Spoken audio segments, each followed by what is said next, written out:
I kept telling myself I shouldn't have allowed him to carry my groceries as I watched him place the bags on my kitchen counter. His arm muscles flexed with every movement, his figure too appealing to ignore. He was younger than me. Too young, really. But the way he looked at me, as if he could read the wild thoughts in my mind, made it impossible to pretend I didn't feel something risky stirring within me. I'd known Jake since he was a child, my best friend's son, the boy I'd watched grow up over countless backyard barbecues, holiday dinners, and birthday parties. Back then, he'd always been polite, kind, and maybe a bit shy. But now he was a man, broad-shouldered, with a strong jaw and eyes filled with something I wasn't sure I wanted to define.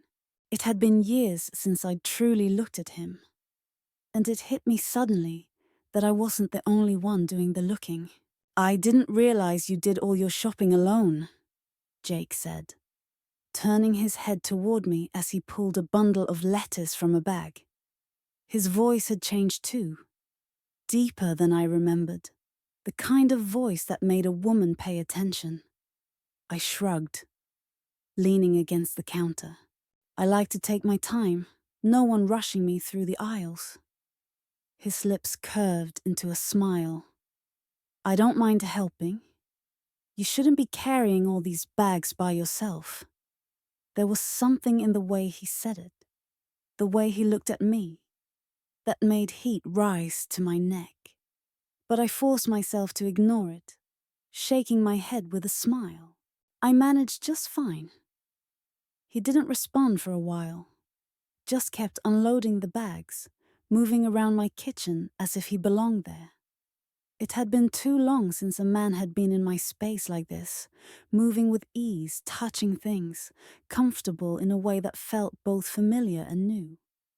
I hated how much I liked it. "You don't have to keep standing there," I said, desperate to break the tension, to make it seem like I wasn't watching his every move. "I don't mind," he replied, glancing up at me again, something knowing in his gaze.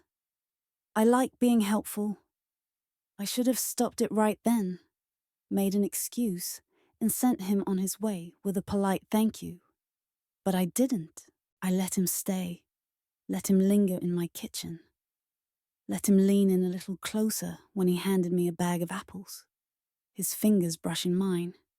He held my gaze, and I knew then he was playing a game, testing me, waiting to see how far I'd let him go. I was old enough to know better, but that didn't mean I wanted him to stop. "It's been a long time since I've seen you," I said, forcing my voice to stay steady. "Yeah," he agreed, watching me too closely. "Mom says you've been busy." I swallowed. "Life gets in the way." He nodded, but the way he looked at me made me think he wasn't buying my excuse. And maybe I wasn't either. I'd kept my distance, sure, but it wasn't just because of life.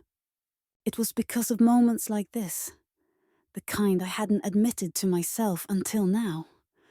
Moments where I let my guard down and saw what had been right in front of me all along. Jake finished putting the groceries away, but he didn't step back. He stayed close, close enough that I could smell the faint scent of his cologne, something clean and sharp that made my stomach tighten. I should have moved first, should have put space between us, but I didn't. I let the moment stretch, let the air between us grow heavy with something unspoken. "You okay?" he asked, his voice low, a little rough. I forced a smile. Why wouldn't I be? His gaze dropped to my mouth for the briefest second before flicking back up. "Just making sure." I exhaled, reaching for the last bag, anything to break the tension, but he beat me to it, catching my wrist before I could move away. It wasn't a hard grip, just enough to make my breath catch, enough to send a sharp thrill through me that I had no business feeling. I looked up at him, searching his face for some sign that I was imagining this. But there was no hesitation in his expression, no doubt. "Jake," I started, but he cut me off. "I think about you," he said, his voice steady, certain. More than I should. I felt like the air had been knocked out of me. "You shouldn't say that." "Why not?" "Because it was wrong. Because he was my best friend's son. Because I wasn't some foolish woman who let herself get caught up in something reckless." But none of those words came out. Instead, I just stood there, his fingers still wrapped around my wrist, his body so close I could feel his warmth. My heart pounded. My head screamed at me to end this, to step back before it was too late. But when I opened my mouth, no protest came out, nothing at all. Before I could speak, he let go of my wrist and reached up, his fingers brushing along my jaw in a way that sent a sharp thrill through me. And then, just like that, the moment was over. "I should go," he said, his voice quieter now, as if he was waiting for me to stop him. I swallowed hard, forcing myself to nod. "Okay." He lingered for a second, his eyes still locked on mine. And then, without another word, he turned and walked out the door. I let out a shaky breath, gripping the edge of the counter to steady myself. My pulse was still racing, my body still humming with something dangerous, something I knew I shouldn't want. But I did, and I had no idea how I was going to stop myself from wanting more. I tried to push it out of my mind, I really did. But that night, lying in bed, my body was still electrified, my skin tingling from the way Jake had looked at me. My best friend's son. My best friend's grown, broad-shouldered, impossibly alluring son. I turned over, staring at the ceiling, frustrated with myself. It was nothing, I told myself. A little flirtation, a bit of tension. It would pass. I would let it pass. But deep down, I knew I was lying to myself. The next morning, I woke up early, needing to clear the lingering fog from my thoughts. I kept myself busy with chores, scrubbing the kitchen counters, vacuuming rooms that didn't need it, anything to distract my mind. But when my phone buzzed and I saw his name, my stomach clenched. "Jake, you around today?" I hesitated for only a moment before replying, "Yes, why?" "Jake, thought I'd stop by. Got something for you." I stared at the message. It was too early for this, for whatever game he was playing. I should have told him no, to keep his distance. But instead my fingers moved on their own. Sure, the knock came 20 minutes later. When I opened the door, he was standing there, holding a brown paper bag in one hand, the other tucked into his pocket. He looked casual, as if this were any ordinary visit. But his eyes told a different story. "I brought breakfast," he said, lifting the bag. "Hope you like bagels." I crossed my arms, trying to act unaffected. "You didn't have to do that." "I wanted to," he replied, his voice smooth and effortless. But I could sense the undercurrent beneath it. "Can I come in?" I should have said no. I should have made an excuse, told him I was busy. But I stepped aside, letting him in. He moved through my kitchen like he had the day before, setting the bag down, pulling out cream cheese and coffee he'd clearly picked up on the way. He was making himself at home in my space again, and I hated how much I enjoyed it. "Jake," I started, but he cut me off. "Relax," he said with a smirk. "Just breakfast." I exhaled, taking a seat at the table. He joined me, peeling open his bagel, spreading cream cheese with deliberate movements. My eyes flicked to his hands, then back to his face. He was watching me. "You didn't just come here to bring me breakfast." "No," he admitted. I wanted to see you. I swallowed. This isn't a good idea. Why not? You know why. He leaned back, studying me. I'm not a kid anymore. I laughed, shaking my head. I never said you were, but you keep looking at me like you're trying to convince yourself of something. Heat rose to my cheeks. You're imagining things. Am I? Silence stretched between us, the air thick and charged with something I didn't want to name.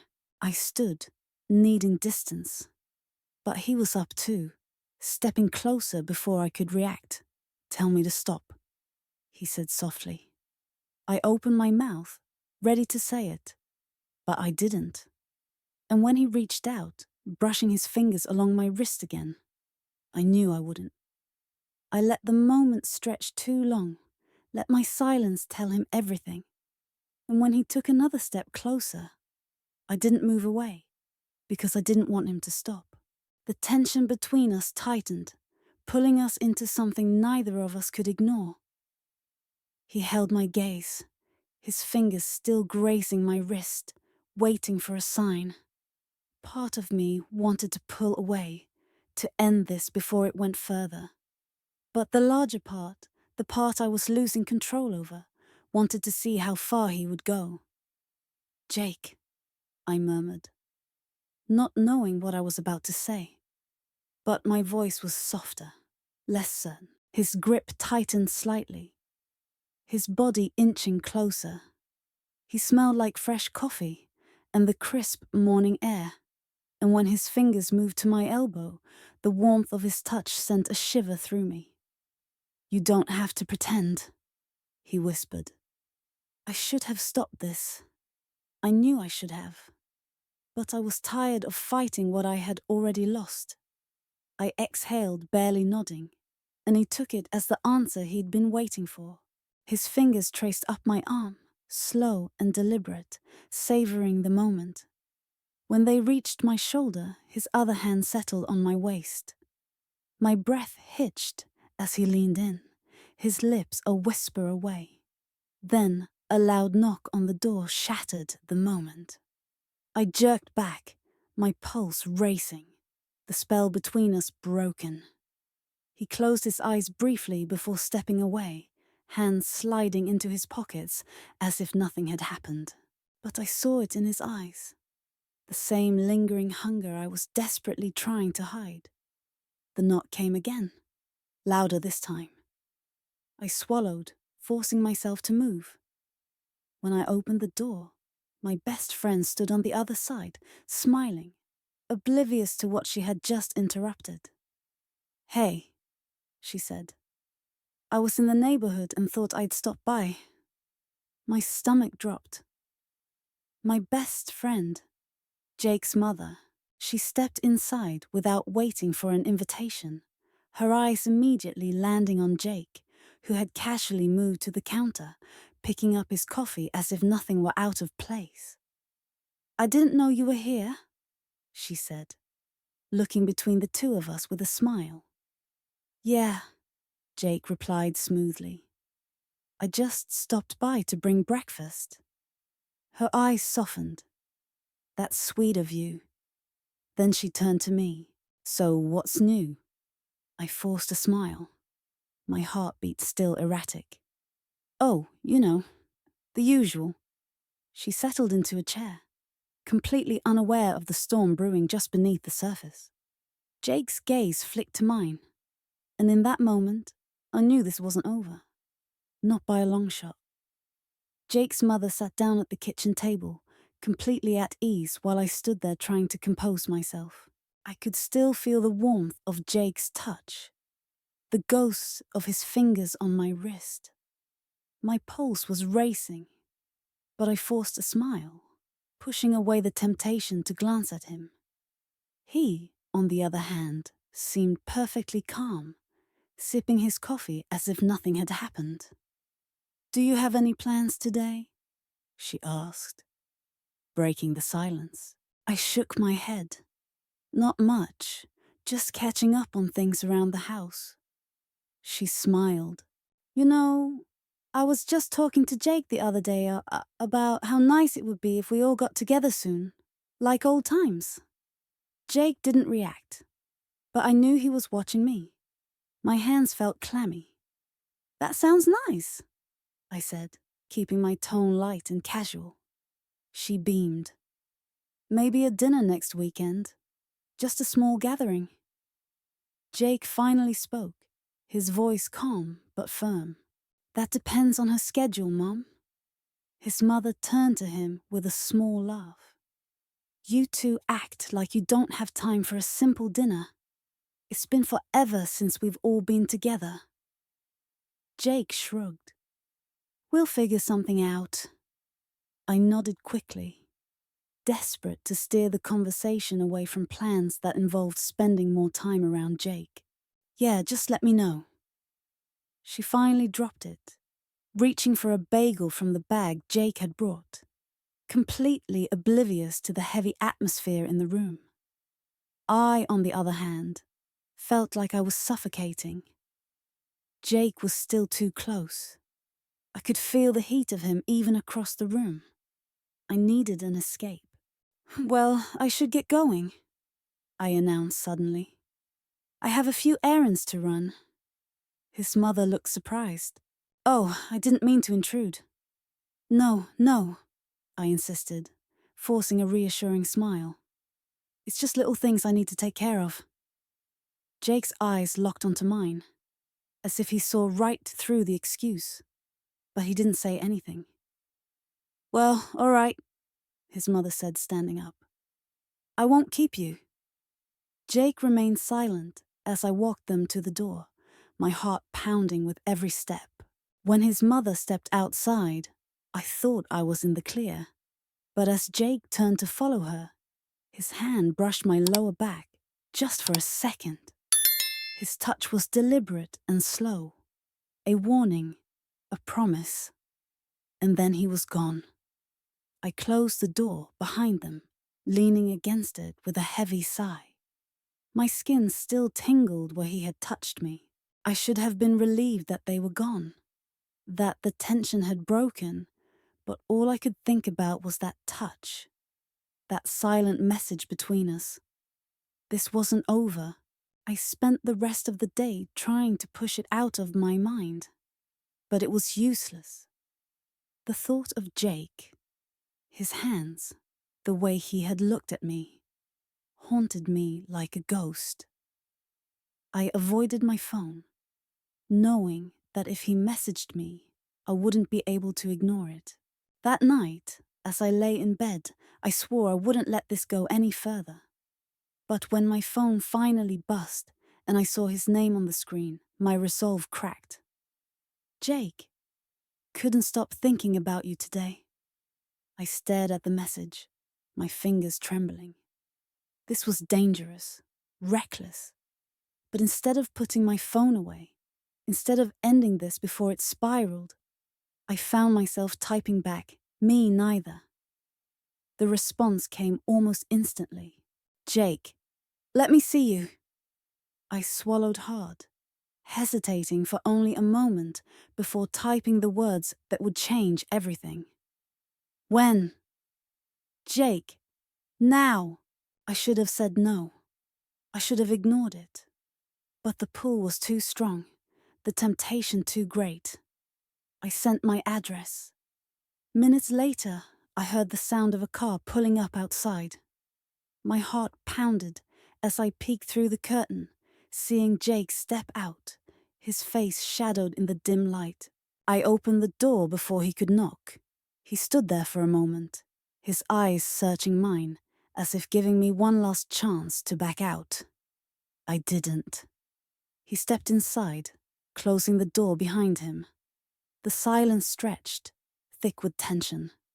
Then, without a word, he reached for me.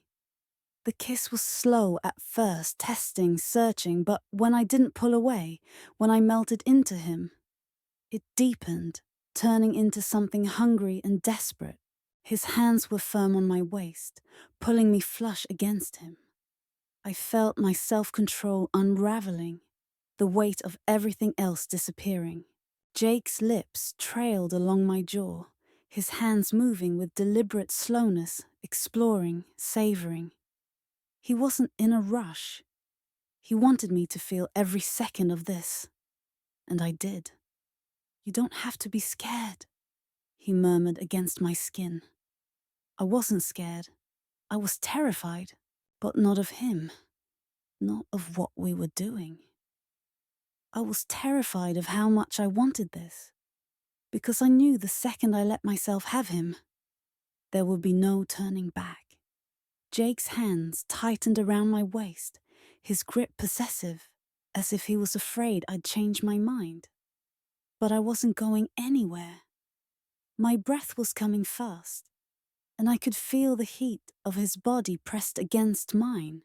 I had spent the entire day trying to convince myself this was wrong, that it couldn't happen.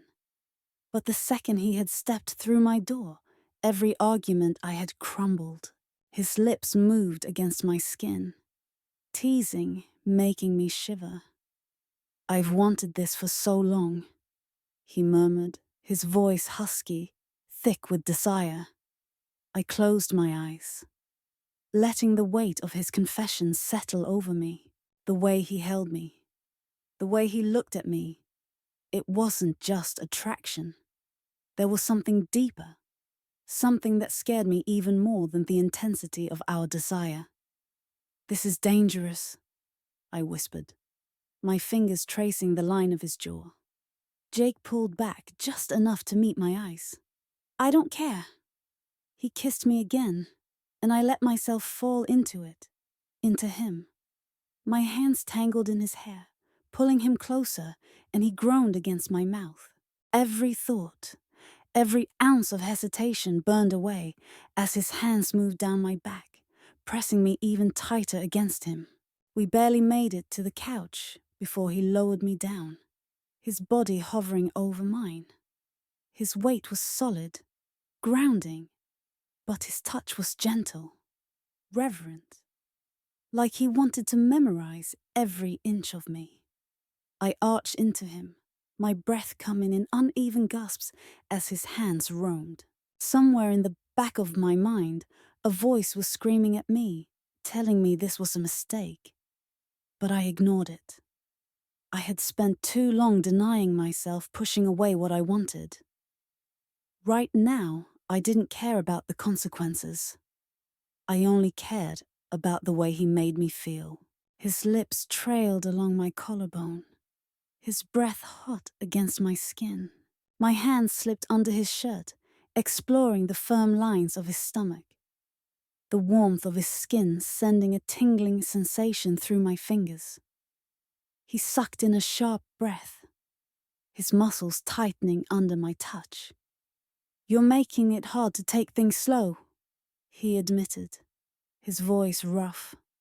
I let out a soft laugh, my heart racing. Who said I wanted slow?"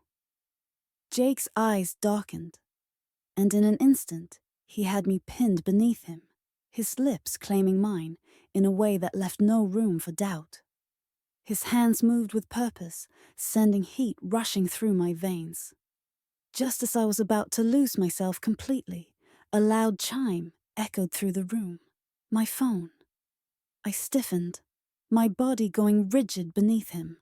Jake cursed under his breath, his forehead resting against mine as he tried to catch his breath. "Leave it," he murmured, his lips brushing against my ear. I wanted to. God, I wanted to. But something told me I shouldn't. With a reluctant sigh, I reached for the phone, my heart still pounding in my chest. The moment I saw the name on the screen, my stomach dropped. It was her, Jake's mother. I swallowed hard, my fingers tightening around the phone.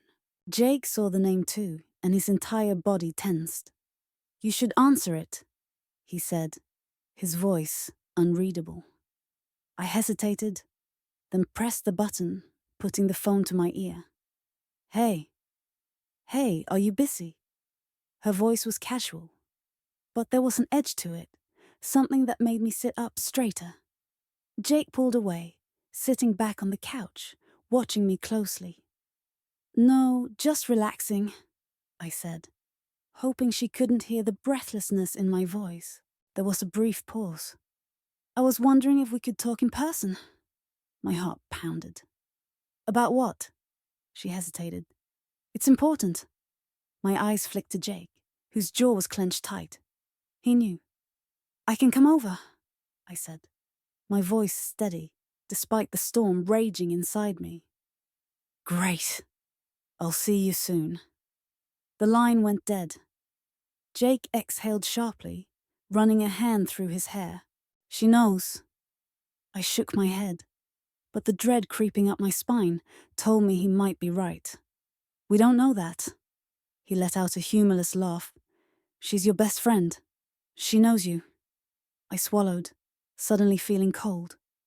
I should go. Jake reached for my hand, his grip firm, grounding. I don't regret this. I looked at him, at the certainty in his eyes, and something inside me cracked. Neither do I. He kissed me once more, slow and lingering, as if trying to make me remember this moment, in case everything fell apart. Then reluctantly, I pulled away and stood. I'll call you later. Jake watched me go, his expression unreadable. As I drove to my best friend's house, my hands tightened on the wheel. I had no idea what I was walking into, but deep down, I knew one thing for sure. Nothing would ever be the same again. I parked outside her house, gripping the wheel so tightly my knuckles turned white.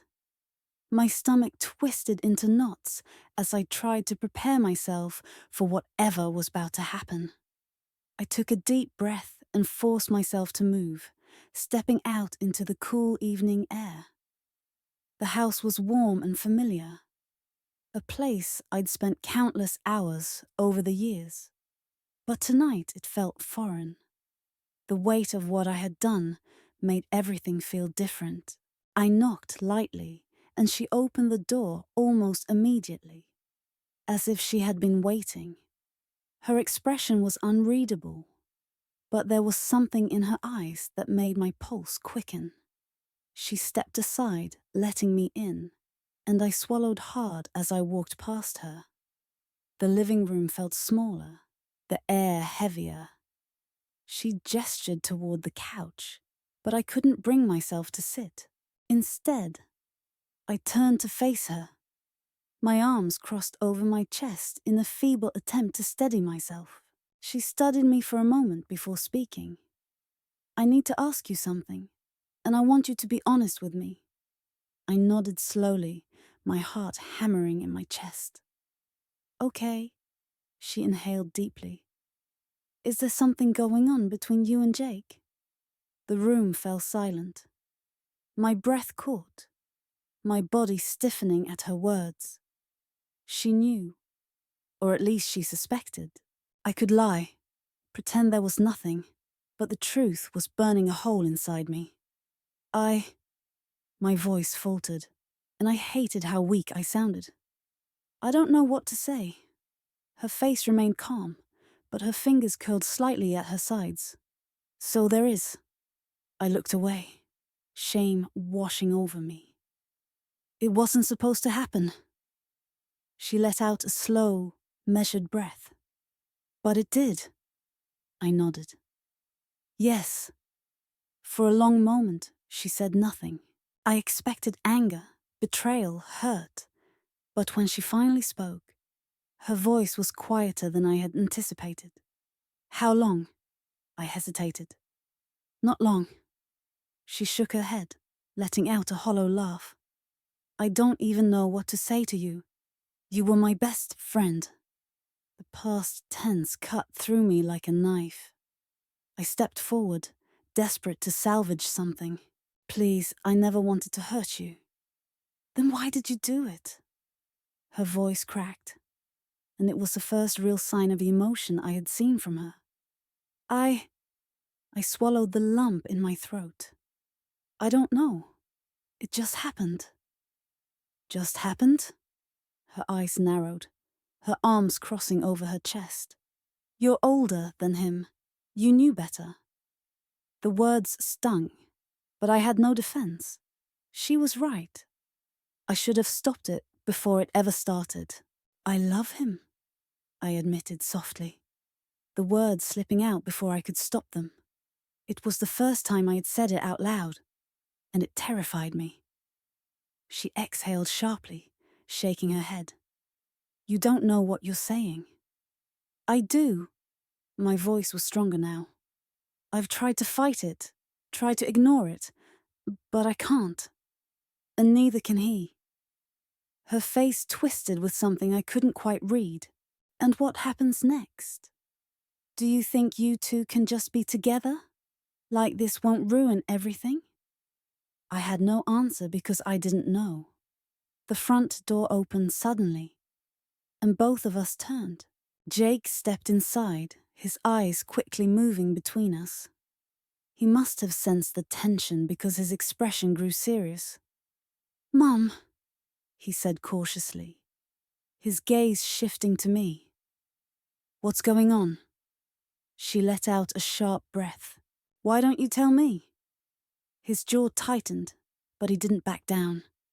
I love her. A bitter laugh escaped her lips. Of course you think you do. I do, he insisted, stepping closer.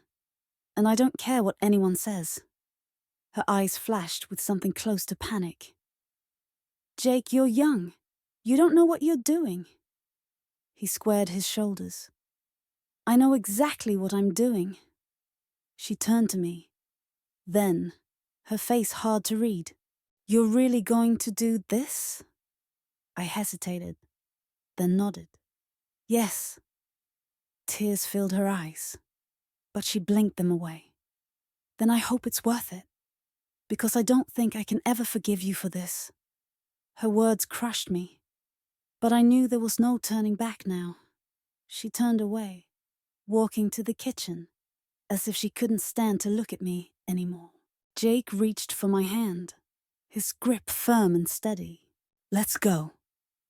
I glanced back one last time, knowing that everything I had built with her was gone.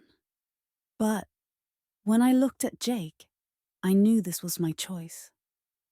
I walked out with him, my heart heavy but my hand in his,